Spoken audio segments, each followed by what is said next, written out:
таких условиях в новом веке люди не могут жить. Но многие люди, видимо, недопонимают этого, что без сильных футбольных школ у нас никогда не будет сильной команды. И у нас, тем более, никогда не будет футбола.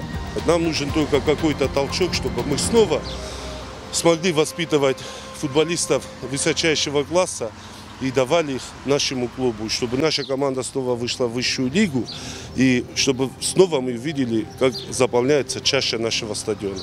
Что у нас одно поле на 12 команд. Когда на одном поле занимаются 12 команд, это не футбол, это мини-футбол, это антифутбол. То есть мы полноценно не можем готовить футболистов. Ни команду, ни футболистов в индивидуальном плане.